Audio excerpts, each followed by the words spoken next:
കാലാവസ്ഥാ മേഖലകളും കാലാവസ്ഥാ മാറ്റവും. ദെൻ ചാപ്റ്റർ 5 പണവും സമ്പദ് വ്യവസ്ഥയും. ഹായ്, അപ്പോൾ LP-UPക്ക് പഠിച്ചു തുടങ്ങുമ്പോൾ നിങ്ങൾക്ക് പുതിയ SCERT-യിൽ നിന്നും പഴയ SCERT-യിൽ നിന്നും കാര്യങ്ങൾ പഠിക്കേണ്ടി വരും ഇനി ഇത്തവണ നോക്കുന്നവർക്ക്. അപ്പം പുതിയ SCERT-യിൽ നിന്ന് പാർട്ട് 1-ൽ നമുക്ക് ഏതൊക്കെ ചാപ്റ്റേഴ്സ് ആണ് വേണ്ടത് നോക്കാം. അതായത് 6, 8, 10 ക്ലാസ്സുകളിൽ പാർട്ട് 1-ന്റെ പാഠപുസ്തകങ്ങൾ ഓൾറെഡി വന്നിട്ടുള്ളൂ. ദെൻ 5, 7, 9 കഴിഞ്ഞ പ്രാവശ്യം ഓൾറെഡി മാറി. അപ്പോൾ 5, 7, 9 ക്ലാസ്സുകളിൽ വേണ്ട മുഴുവൻ പാഠങ്ങളും ദെൻ 6, 8, 10-കളിൽ പാർട്ട് 1-ലെ ഏതൊക്കെ ഭാഗങ്ങൾ എന്നുള്ള കാര്യങ്ങൾ നമുക്ക് ഇന്ന് നോക്കാം. ഓക്കെ, അപ്പോൾ 5ാം ക്ലാസ് മുതൽ നമുക്ക് തുടങ്ങാം.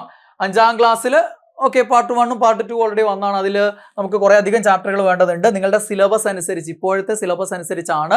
ഇനി അടുത്ത തവണ സിലബസിൽ ഒരുപക്ഷെ ചിലപ്പോൾ നേരിയ മാറ്റങ്ങൾ ഉണ്ടായേക്കാം. എന്നാൽ പോലും നമ്മൾ ഇപ്പോൾ പഠിക്കേണ്ടത് ഈ ഒരു സിലബസ് വെച്ചാണ് നന്നായിട്ട് നമ്മൾ പഠിച്ചു പോകേണ്ടത്. അപ്പോൾ 2ാമത്തെ ചാപ്റ്റർ ഭക്ഷണവും മനുഷ്യരും എന്നുള്ളത് നമുക്ക് ആവശ്യമുള്ള ഒരു ചാപ്റ്ററാണ്. നമ്മുടെ സിലബസുമായിട്ട് ബന്ധമുള്ള ചാപ്റ്ററാണ്. ദെൻ ചാപ്റ്റർ 4 വസ്ത്രത്തിന്റെ നാൾവഴികൾ എന്നുള്ള ചാപ്റ്റർ നമുക്ക് ആവശ്യമുള്ളതാണ്.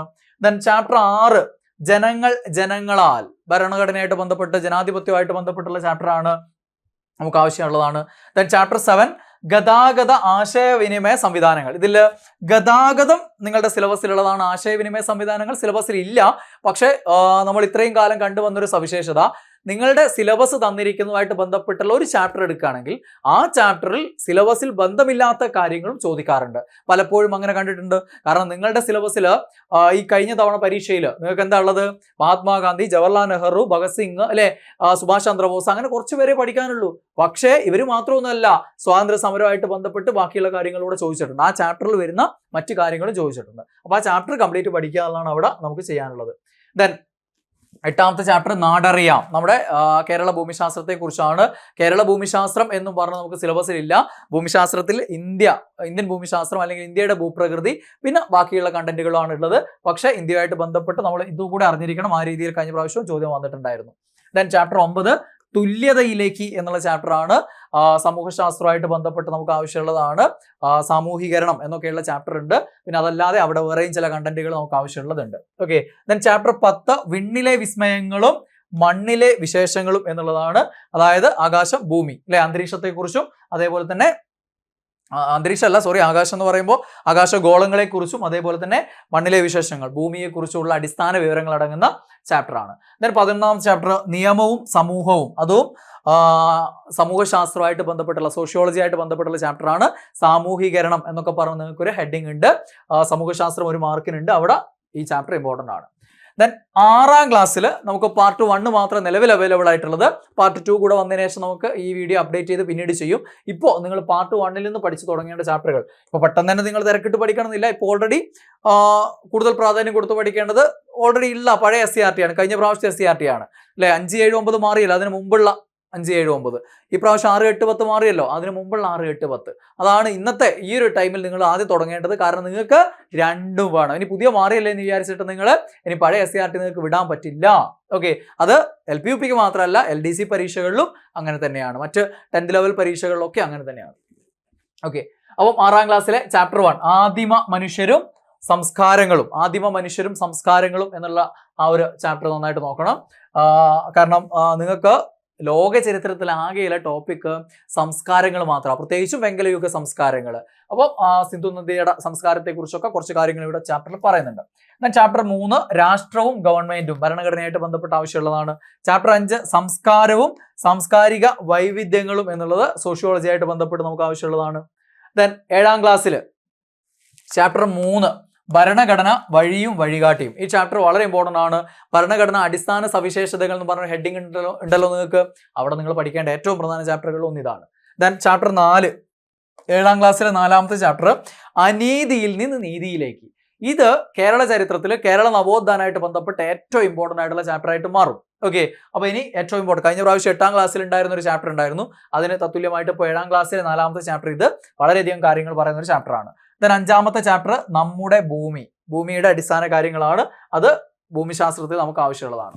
ദെൻ 8ാം ക്ലാസ്സിൽ പാർട്ട് 1 മാത്രമേ വന്നിട്ടുള്ളൂ. അതിൽ നിന്ന് വേണ്ട ചാപ്റ്ററുകൾ ചാപ്റ്റർ 2 ദേശീയ പ്രസ്ഥാനത്തിന്റെ ആവിർഭാവം. ഓക്കെ, ആ ഒരു ചാപ്റ്റർ. ദെൻ 5ാമത്തത് ഇന്ത്യൻ ഭരണഘടന അവകാശങ്ങളും കർത്തവ്യങ്ങളും. ഇതിങ്ങനെ തന്നെ നിങ്ങളുടെ സിലബസിലുള്ളതാണ്. ഭരണഘടനയുടെ സിലബസിൽ ഭരണഘടനയുടെ അടിസ്ഥാന സവിശേഷതകൾ, പിന്നെ ആമുഖം അല്ലെ, ഇങ്ങനെ കൊടുത്തിട്ടുണ്ട് ഹെഡിങ്ങുകൾ. അതിൽ വരുന്നതാണ് എന്ത്? യെസ്, മൗലികാവകാശങ്ങളും മൗലിക കർത്തവ്യങ്ങളും മാർഗനിർദ്ദേശക തത്വങ്ങളും. ചാപ്റ്ററിൽ ആ കാര്യം കൂടെ പറയുന്നുണ്ട്. പക്ഷെ മാർഗനിർദ്ദേശക തത്വം ഹെഡിങ് ഇല്ല എന്ന് മാത്രമേ ഉള്ളൂ. പക്ഷെ ആ ചാപ്റ്റർ നിങ്ങൾ അതും പഠിക്കും. ദെൻ 7ാമത്തെ ചാപ്റ്റർ മാധ്യമങ്ങളും സാമൂഹ്യ പ്രതിഫലനങ്ങളും. ഇതും സോഷ്യോളജി ആയിട്ട് ബന്ധപ്പെട്ടുള്ള ചാപ്റ്റർ ആണ്. ഓക്കെ. ദെൻ 9ാം ക്ലാസ്സിൽ സോഷ്യൽ സയൻസ്, 9ലെത്തുമ്പോൾ പിന്നെ സോഷ്യൽ സയൻസ് 1ഉം 2ഉം ഉണ്ടല്ലോ. അപ്പൊ അതിൽ സോഷ്യൽ സയൻസ് 1ലെ 1ാമത്തെ ചാപ്റ്റർ ശിലായുഗത്തിൽ നിന്ന് മുന്നോട്ട്. ഇത് ഞാൻ പറഞ്ഞു, ലോക ചരിത്രത്തിൽ എന്താണ് വെങ്കലയുഗ സംസ്കാരങ്ങൾ, ആ വെങ്കലയുഗ സംസ്കാരത്തെ കുറിച്ച് ഈ ചാപ്റ്റർ പറയുന്നുണ്ട്. ശിലായുഗത്തിൽ തുടങ്ങിയിട്ട് അല്ലെ വെങ്കലയുഗത്തിലേക്ക് പോകുന്നുണ്ട്. ദെൻ ചാപ്റ്റർ 4 ഇന്ത്യൻ ഭരണഘടനയിലെ അധികാര വിന്യാസം. അതായത് നമ്മുടെ ഗവൺമെന്റിന്റെ ഘടകങ്ങൾ അങ്ങനെ തന്നെ ഹെഡിങ്ങിൽ കൊടുത്തിട്ടുള്ളതാണ്. അത് ഏറ്റവും ഇമ്പോർട്ടന്റ് ചാപ്റ്റർ ആയിട്ട് മാറും. ദെൻ 8ാമത്തെ ചാപ്റ്റർ ലിംഗവിവേചനമില്ലാത്ത സമൂഹത്തിലേക്ക്. ഇതും സമൂഹശാസ്ത്രമായിട്ട് ബന്ധപ്പെട്ട് ആവശ്യമുള്ള മറ്റൊരു ചാപ്റ്റർ ആണ്. പിന്നെ അവിടെ കുറച്ച് സ്കീമുകളും കാര്യങ്ങളൊക്കെ പറയുന്നുണ്ട്. അതൊക്കെ ചോദിക്കാറുള്ളതാണ്, കറണ്ട് അഫേഴ്സ് ആയിട്ടും ചോദിക്കാറുള്ളതാണ്.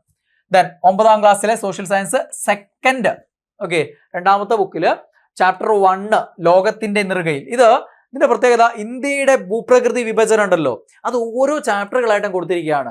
ഈ കഴിഞ്ഞ മുമ്പുണ്ടായിരുന്ന സിലബസിൽ 10ാം ക്ലാസ്സിലെ 7ാമത്തെ ചാപ്റ്ററിൽ കിടന്നിരുന്ന സാധനം അത് വിഭജിച്ച് ഓരോ ചാപ്റ്ററുകളാക്കി മാറ്റിയിരിക്കുക. കണ്ടോ നിങ്ങള്? ചാപ്റ്റർ 1 ലോകത്തിന്റെ നെറുകയിൽ, അവിടെ ഉത്തരപർവ്വത മേഖലയെ കുറിച്ചൊക്കെ വിശാലമായിട്ട് പറയുന്നു. ചാപ്റ്റർ 2 വിശാല സമതല ഭൂമി, ഉത്തര മഹാസമതലത്തെ കുറിച്ച്. ദെൻ ചാപ്റ്റർ 3 ഭൗമചരിത്രം ഉറങ്ങുന്ന പീഠഭൂമി, ഉപദ്വീപീയ പീഠഭൂമി വിശദമായിട്ട്.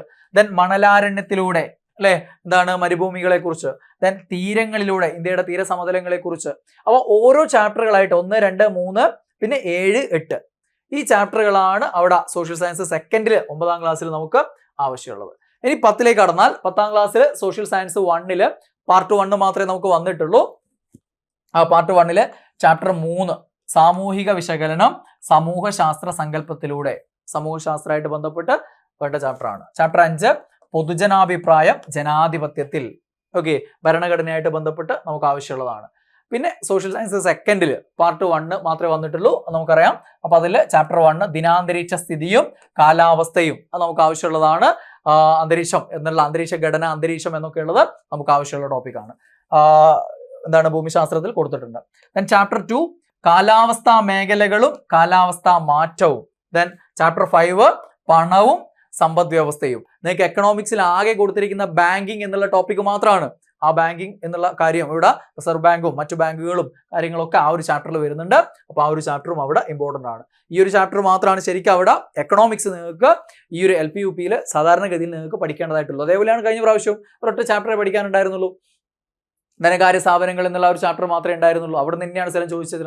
അപ്പോൾ ഇതാണ് സോഷ്യൽ സയൻസിൽ നമുക്ക് ഈ വരാൻ പോകുന്ന LP-UPയെ സംബന്ധിച്ച് നിലവിൽ നിങ്ങൾക്ക് പഠിക്കാനുള്ളത്. ഇനി പാർട്ട് 2ന്റെ പുസ്തകങ്ങൾ വരുമ്പോൾ അതിലുള്ള കുറച്ച് ചാപ്റ്റർ കൂടെ ചിലപ്പോൾ ഉണ്ടാവും, അതുകൂടെ നമ്മൾ പഠിക്കേണ്ടി വരും. ഇതാണ് സോഷ്യൽ സയൻസിന്റെ സ്ഥിതി. ഇതേപോലെ നമുക്ക് ബേസിക് സയൻസിന്റെ കാര്യം മറ്റൊരു വീഡിയോയിൽ പിന്നീട് പറയാം. ഓക്കെ, അപ്പോൾ എല്ലാവരും നന്നായിട്ട് പഠിക്കുക.